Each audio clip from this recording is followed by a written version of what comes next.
Well, Ron, this is really exciting. We're looking at a project of actually the restoration of your grandfather's giraffe. Yes. And how many of these large-scale pieces did he make? In my memory, maybe 10 to a dozen of that scale. Right. Maybe not even. The giraffe is probably the largest of any of the sculptures that he undertook. There were elephants, rhinos, large, Gorillas. right, stuff like this. Right. But nothing that size because of the height Right. and the weight of it. Right. It's wonderful because in the family photo album here, we actually have an image of you when you were 5 years old. Sitting in front of it. Sitting in front of the giraffe. There are fond memories of playing in the yard, and as you can see here with the animals, we had our own little private zoo, really. It was kind of fun. That's wonderful. When Felipe was actually, putting together his work, putting together his pieces like the giraffe, what sort of materials and what kind of techniques would he use to join everything together to support this amazing scale and weight? Right. I think that in the legs of the large giraffe, there's really large nails, no bolts or anything like that. It was nailed and Elmer's glue, wedges, Right. a lot of pressure against pressure to create, a bond. Right. It's all about how you balance the weight too.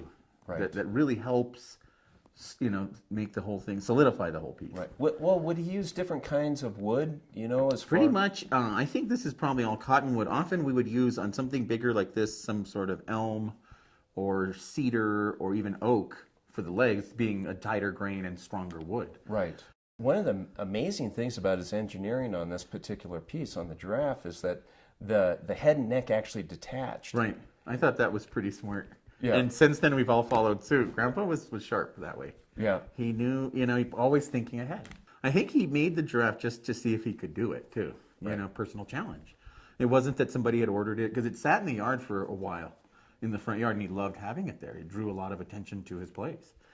And he would move it all the time. They had 2 large elms in the front yard, and he was always, again, creating that scene of it eating leaves out of the tree or whatever. So that was a real popular thing to do. Yeah. This was 1973. Right.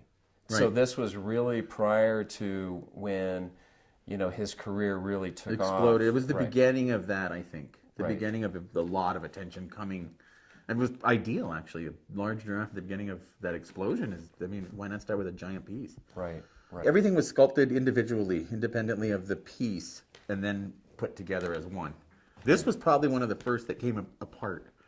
There were requests later on for larger or heavier things to come apart. Right. There's a lot of different materials that he actually used in it. So it's not just carved wood, but There's house paint and glue, and when I looked at it, there was masonite on the belly covering his signature. There was just a lot of tissue above his shoulders, below the neck. Right. That wouldn't have been put there by him. Right. That I don't know. There was rope in it. There was glass for the eyes, rope for the mane. Right. Probably thistle of some sort. And the tail, and I would say it's 15, maybe 16 independent pieces of wood added together. And then the shoulders, of course, too. Right. He would build up areas with sawdust and glue and pieces of wood to create muscle or dimension. These photo albums are just priceless. They're just great. I've looked at them so many times, but you always see something else, I'm excited to work on the giraffe and get it restored so it can be viewed again and enjoyed by so many people. Right. Even long after I'm gone, I would hope that the piece is still there.